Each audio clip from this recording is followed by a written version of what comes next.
Hi friends, आज की video में हम डिस्कस करने वाले हैं रिटेल बैंकिंग और वेल्थ मैनेजमेंट को लेके लास्ट मिनट स्ट्रेटजी आपकी क्या होनी चाहिए। दोस्तों, इसमें हम लोग टॉपिक वाइज डिस्कशन करेंगे कि कौन कौन से चैप्टर्स या कौन कौन से टॉपिक में से जो क्वेश्चंस पूछे जाते हैं। यहाँ पे मैंने जो ब्लू रंग का टिक लगाया दोस्तों, ये सारे क्वेश्चंस आपके नवंबर 2024 में पूछे गए थे। और आपको कहीं कहीं पे रेड कलर का टिक भी दिखेगा, तो रेड कलर का जो टिक है वो आपका मई 2024 में पूछे गए थे। ठीक है, तो अगर आप लेटेस्ट जानना चाहते हैं कि लेटेस्ट कौन कौन से क्वेश्चंस आए थे, तो आपको सिर्फ जो मैं ब्लू टिक करने वाली हूँ या मैंने ऑलरेडी जो ब्लू टिक लगाया है, सिर्फ आपको वही वाला देखना है। और मैंने रेड टिक को इसलिए नहीं किया ताकि आपको लास्ट 2 सेमेस्टर्स का आइडिया लग जाए कि कौन कौन से क्वेश्चंस है जो बार बार रिपीट हो जाते हैं। एक हम बात करेंगे दोस्तों, आपका चैप्टर नंबर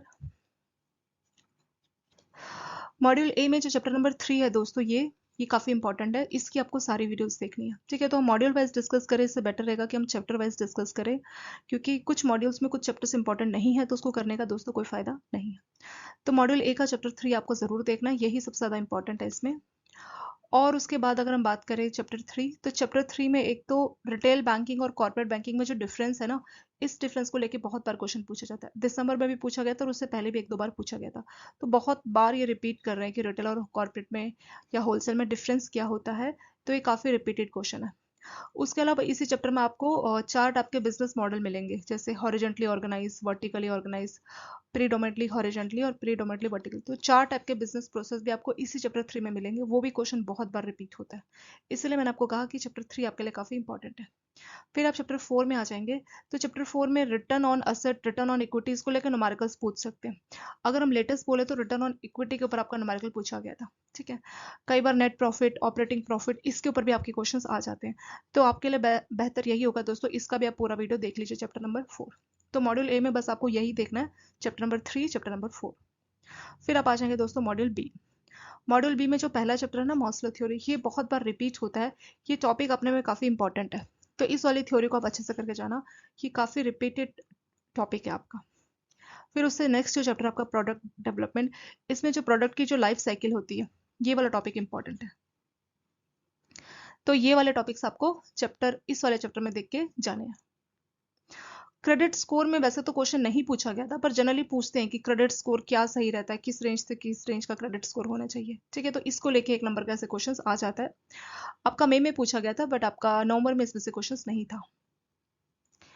और अगर हम बात करें इस चैप्टर की, तो इस चैप्टर में से भी ज्यादा क्वेश्चंस आपके नहीं पूछे गए थे। जो मैंने आपको रेड टिक लगाई, ये पुराने वाले हैं, यानी मई 2024 वाले।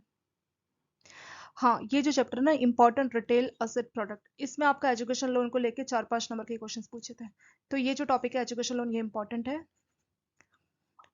और जो आपका हाउसिंग लोन है, नॉर्मल जो हाउसिंग लोन दिया जाता है, हाउसिंग लोन में जो मार्जिन होता है ना, कि 30 लाख तक कितना मार्जिन है, 30 से 75 लाख, तो बस आप मार्जिन याद करना, मार्जिन का परसेंट, उसके ऊपर आपका क्वेश्चन पूछा गया था। और एजुकेशन लोन के ऊपर आपका 4-5 नंबर का क्वेश्चन पूछा था। क्वेश्चन कुछ इस तरह का था कि मैक्सिमम टेन्योर क्या होता है, मैक्सिमम कितने साल के लिए एजुकेशन लोन दे सकते हैं। ठीक है, जो 15 ईयर्स होता है। फिर एक क्वेश्चन ये था कि वोकेशनल जो कोर्स होते हैं उसके लिए मैक्सिमम कितने अमाउंट का एजुकेशन लोन दिया जा सकता है। ठीक है, एक इस टाइप का क्वेश्चन था।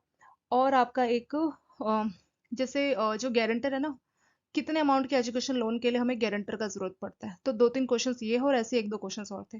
तो ये वाला जो टॉपिक है दोस्तों, ये काफी इंपॉर्टेंट है। क्रेडिट कार्ड डेबिट कार्ड में से ज्यादा नहीं पूछा गया था, पर इसमें प्रीपेड, को ब्रांडेड कार्ड, कॉन्टैक्टलेस कार्ड, इसमें से क्वेश्चंस पूछे जाते हैं। जनरली नहीं पूछा गया था, बट आपको ये चैप्टर करना है क्योंकि ये अपने में इंपॉर्टेंट है। इसमें से बहुत बार क्वेश्चंस आपके पूछ ले जाते हैं। नेक्स्ट जो चैप्टर है, इसमें से नेफ्ट का आपको फुल फॉर्म पूछा था कि नेफ्ट का फुल फॉर्म क्या होता है। इससे अगला जो चैप्टर है उसमें आईडीआरबीटी के ऊपर टॉपिक आया था। Wealth management solution, digital learning को लेके भी क्वेश्चंस बहुत बार पूछते हैं। और एनएफएस, आईडीआरबीटी। ठीक है, तो ये मैंने 3 टॉपिक्स बताए हैं जो आपके लिए इस वाले चैप्टर में से इंपॉर्टेंट है। ये जो रोल ऑफ एआई है ना, तो ये टर्म किसने डिफाइन की थी, यही वाला आपका क्वेश्चन आया था। आर्टिफिशियल इंटेलिजेंस क्या होता है और ये टर्म किसने डिफाइन की थी। ये जो मैंने रेड टिक लगाया दोस्तों, ये आपका मे वाला है। ठीक है, तो लोक अदालत, डीआरटी। डीआरटी मैंने पहले भी टिक लगाया था, इस बार भी इंपॉर्टेंट है। ये जो डीआरटी आपका मई 2024 में भी पूछा गया था, और इसमें से आपका नवंबर 2024 में से पूछा गया था। तो ये वाला टॉपिक इंपॉर्टेंट है क्योंकि बार बार रिपीट हो रहा है। और दोस्तों मैनेजमेंट इन्फॉर्मेशन सिस्टम, इस टॉपिक में से क्वेश्चन कई बार पूछ लिए जाते हैं, तो मैनेजमेंट इन्फॉर्मेशन सिस्टम क्या होता है और इसके क्या क्या फायदे हैं, तो ये क्वेश्चंस आप एक बार देख सकते हैं। हाँ, ये जो आपका मॉड्यूल सी है ना, मॉड्यूल सी में आपका, मॉड्यूल सी में जो ये चैप्टर है आपका मार्केटिंग वाला, इसमें मार्केटिंग पे मिक्स में 7P है। तो 7Ps में से जो आपका क्वेश्चंस पूछा गया था, और एक liability on unauthorised electronic transaction, तो इस टाइप का आपको, इस टॉपिक पे आपका 3 नंबर के क्वेश्चंस पूछे गए थे। और एक इसी टाइप का क्वेश्चन दोस्तों फ्रॉड के ऊपर पूछा गया था, कि जैसे इंटरनेट से कोई फ्रॉड हो गया तो उसको लेके केस स्टडी पूछा गया था 4-5 नंबर का। ठीक है, तो ये वाला टॉपिक आपको अच्छे से देखना है कि अनऑथराइज ट्रांजेक्शन हो जाती है, किसी भी टाइप का फ्रॉड हो जाता है तो किस तरह से वो काम करते हैं। इसके अलावा नेक्स्ट अगर हम बात करें, CRM क्यों होता है, ये लास्ट टाइम पूछा गया था, दिसंबर में तो नहीं था पर मई में ये क्वेश्चन आपका CRM को लेके पूछा गया था। हाँ, MKIS रिपीट हुआ है दोस्तों, ये MKIS आपका मई और नवंबर दोनों में पूछा गया है, तो MKIS वाला टॉपिक आपको करना है अच्छी तरह से, ये इंपॉर्टेंट है। वेल्थ मैनेजमेंट में ये जो टॉपिक है आपका मॉड्यूल डी, इसमें इसके फंक्शंस क्या होते हैं, वेल्थ मैनेजमेंट के क्या फंक्शंस होते हैं, इसको लेके आपका क्वेश्चंस पूछा गया था। ये जो इन्वेस्टमेंट मैनेजमेंट है, इसमें पोर्टफोलियो मैनेजमेंट जो सर्विस होता है PMS, इसको लेके क्वेश्चन पूछा था। म्यूचुअल फंड में भी एक क्वेश्चन था। ठीक है, एक म्यूचुअल फंड जो है क्वेश्चन आपका पूछा गया था।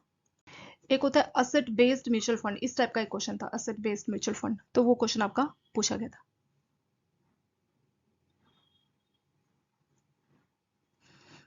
पोर्टफोलियो मैनेजमेंट क्या होता है, पोर्टफोलियो मैनेजमेंट सर्विस, इस टॉपिक में भी आपका क्वेश्चन पूछा गया था। टैक्स प्लानिंग की अगर हम बात करें तो इसमें 2 क्वेश्चन था कि मिनिमम कितने अमाउंट, कितना सैलरी हो या कितनी इनकम हो कि हमें टैक्स पे करना पड़ता है, एक क्वेश्चन ऐसा था।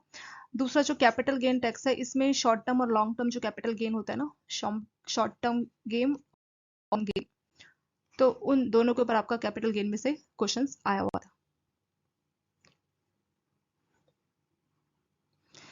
और सरसाई वाले में एक क्वेश्चन ये था कि CKYC को कौन मेंटेन करता है। ठीक है, तो CKYC को सरसाई ही मेंटेन करता है, इस टाइप का एक क्वेश्चन पूछा था।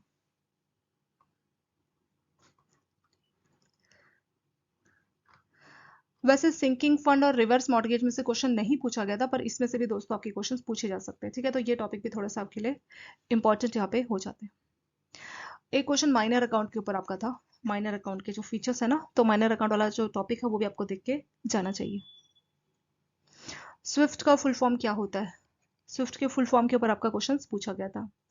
जो USSD होता है ना, इसका पर डे लिमिट कितना होता है, तो USSD ट्रांजेक्शन का पर डे लिमिट क्या होता है, तो ये क्वेश्चन भी आपका एग्जाम में आया हुआ था।